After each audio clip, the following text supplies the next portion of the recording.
So give yourself the time at the moment to feel, to sense who has come to reveal themselves to you today.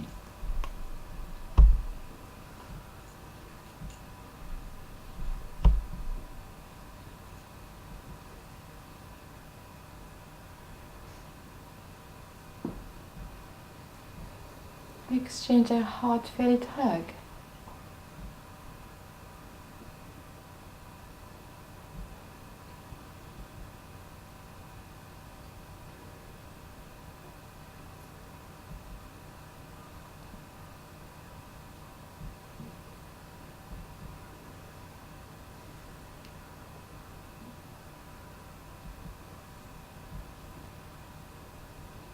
And with a sense of deep gratitude, you now come back to the room. And I thank you for going into the experience. So take a deep breath again. Move your body, stretch your legs, stretch your arms. And when you are ready, open your eyes.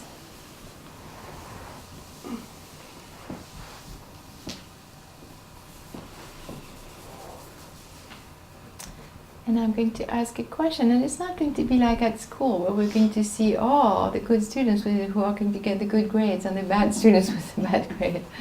Has nothing to do with it. It was just a first little introductory experience, and we're going to have more of it. Louder? Yes. See, as soon as I go into that mode of connecting, then I'm going lower. So thank you so much for the reminder, Marco.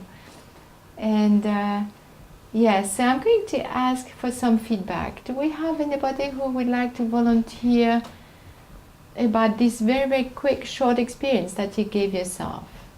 Could anybody reconnect? Maybe with a loved one, maybe with an angel, maybe with a...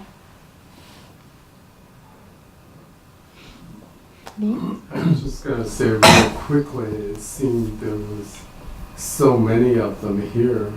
It was like a group of angels or a band of them, and they all were in here, relatives, angels, and also there was some healing work in the circle where they all were, everyone here, they received a blessing from all of them. They brought some really beautiful energy in here. This morning we were doing some work together with Suzanne and everybody, and we had this kind of crown of archangels who came up, and they're still there, they're still in place for us.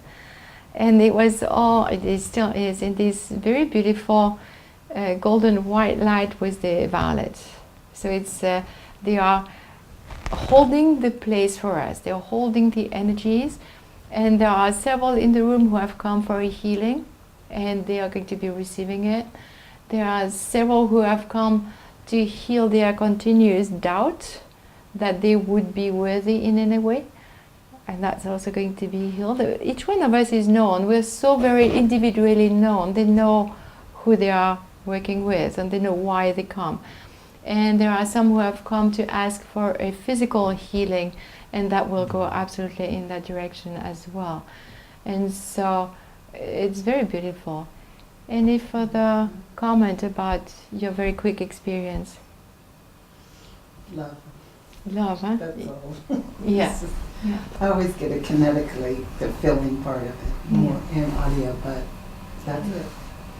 But that's great, because love is the highest power on this planet, so, in the world.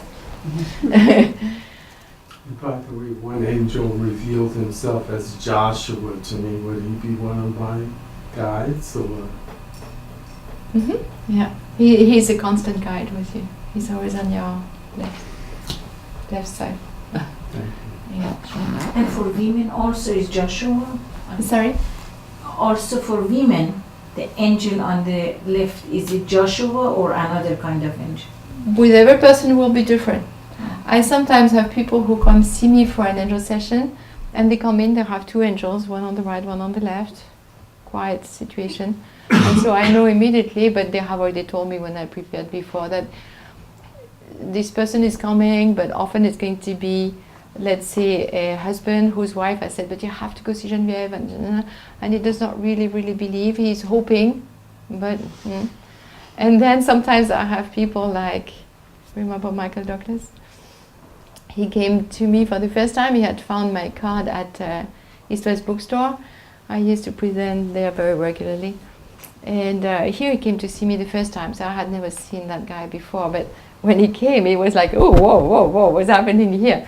And it was a huge amount of angels. And Archangel Michael was the one in front, in charge. And then so many around. So I was even asking, well, how many of you are there? And they said 89. And so you see. And so I asked him, so do you work with angels? And he said, me? No.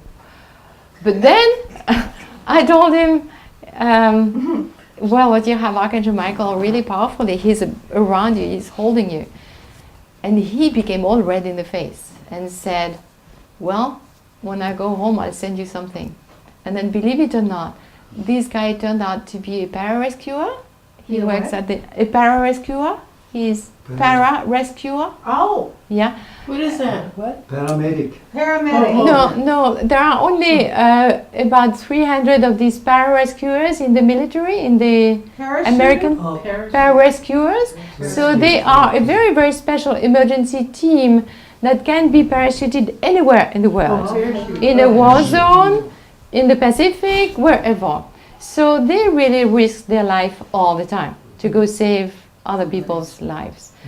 Very often in war areas. And so he was sending me the logo of the company. And believe it or not, it's Archangel Michael who is holding the person, and it says that others may live. So in case we needed a confirmation, and so of course at that time, now he does just that. He has retired from the military a few months ago, and he's dedicated to working just with angels and all that. At that time he was not aware of it. He was still the, big guy who goes save everybody. and so it was so exciting to see that connection, that when you do good work, when your intention is pure, whether you're aware that you're asking for help there or not, your angels are there anyway. It does happen that some people really want to do it on their own. It does happen. They want to be in control. That's what they believe. They think that's what they have to do. And so during a session, I'll have the angels who are there, because they show themselves when they want to make a joke as humans. And so they are there tapping their foot, and showing, I'm here, but... And so, of course, in that case, there are only mostly 2, maximum of 3 angels accompanying the person, because there's no need for them. Yeah. So it's not that they have to save their energies for something else, because in those dimensions they inhabit, there is no such thing as time and space like we conceive it. For them, they can be anywhere at any time. Ask Archangel Michael to be there. We can, each one of us, ask Archangel Michael to be there. He's there with us, fully, truly. And that's the way we are going to experience ourselves also when we evolve ourselves to those dimensions. But we should never worry about asking. We should always ask. And the more you're going to ask, the more your life is going to be a flow. It's going to be moving with ease and grace. So my recommendation for today is, and maybe for the whole year 2015, who knows, ask for help every morning. You get up, or before you get up, you wake up, and while you're still in that beautiful place, you're in between sleep and being awake and doing. You're in what we call the alpha theta brainwaves. Your brainwaves are still in the slow motion, and go ask your angels. You're still close to them. You're just coming back from their dimensions, from the night. So let them know, please open all doors for me. And at night, when you go back to bed, before you completely fall asleep, go say thank you. Go say thank you. Oh, yeah. Yeah, don't forget the gratitude. That's kind of their payment. It's not that they request a payment, but you know, being in gratitude is really the highest we can be. We have seen it. I'm sure that all of you have heard of Dr. Masaru Emoto, haven't you? The Japanese guy with the water. Oh, yeah. Oh, yeah. Yes. And Dr. Masaru Emoto had a very, very important purpose on this planet, apparently. So he came from a background that was purely intellectual. We were lucky enough that he came to Palo Alto. And at the We beginning, went and heard him. yeah, I was there too. Yeah. And the first time he came, he was presenting at Gunn High School. He was the engineer. Unity, right? Did we see him at Unity? Yeah. Yeah. Then the following year, Yeah. Yeah. or 2 years later, he was at Unity. So he became slowly a bit more open. It was very interesting. The first time he was just an engineer, and if somebody asked any spiritual question, he was like, oh, no, nothing to do with that. I am somebody respectable. Then, in the meantime, until he came again, and I think he came after 2 years, he had become a grandpa. Oh, what happens when you become a grandparent? Right. Those of you who've become grandparents, What? what happens? Oh, you're just Open up. Yeah. open up. The heart opens. Open. So here was Masaru Emoto suddenly starting his very professional presentation with a huge slide of his grandson, the baby who was just born. And you could see that he was really fully touched. Then he came another time. By then he had learned a little bit of English, enough to sing, which song was it? A spiritual song. Amazing Grace. He sang Amazing Grace in English with the public. Standing on stage, he was in tears, singing that with everybody. And the first time when I saw him, that was amazing. He was just mentioning God all the time. He has, interestingly enough, had refused propositions from Lee Carroll, the channel we were mentioning before with Cryan, from San Diego, from Los Angeles.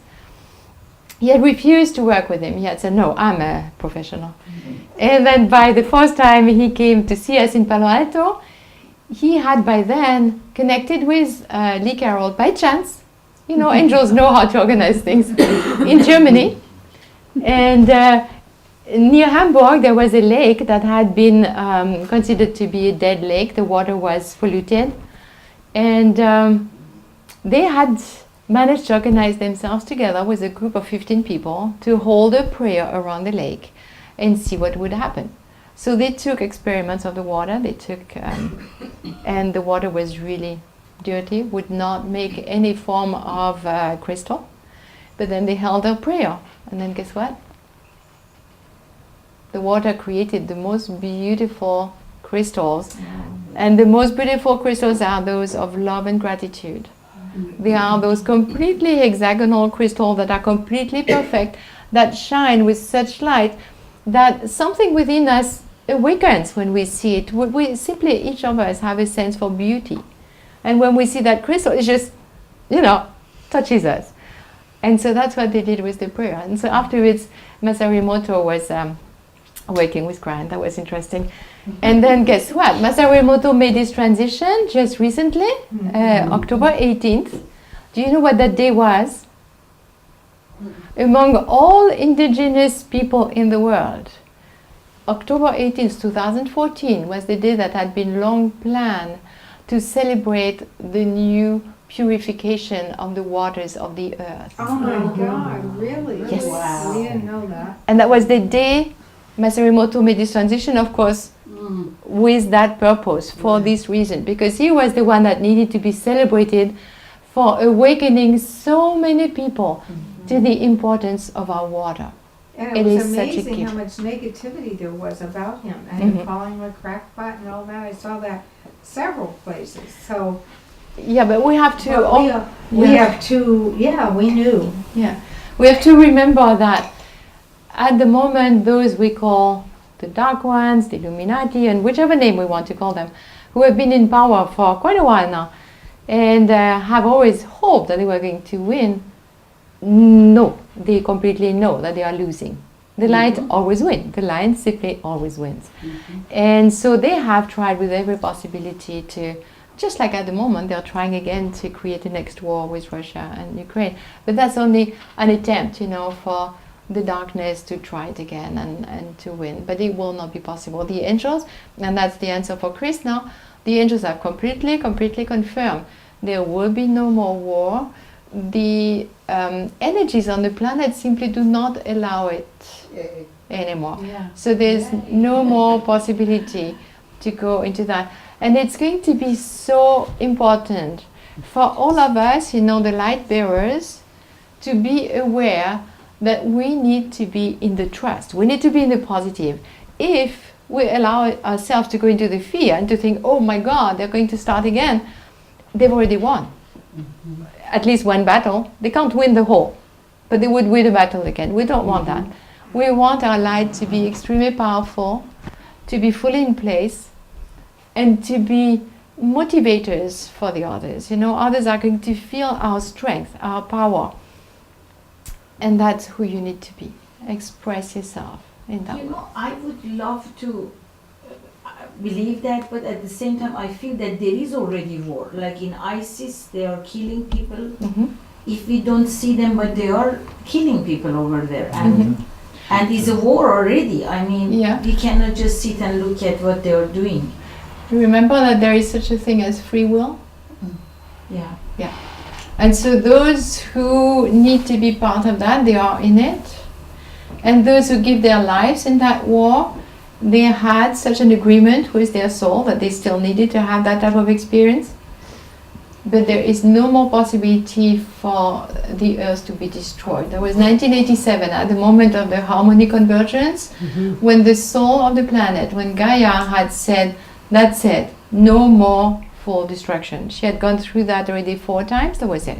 She didn't want any more. So, in that case, there was a special edict that was created by our creator, by the one who is completely responsible for our planet, whichever name we want to give her or him, and that gave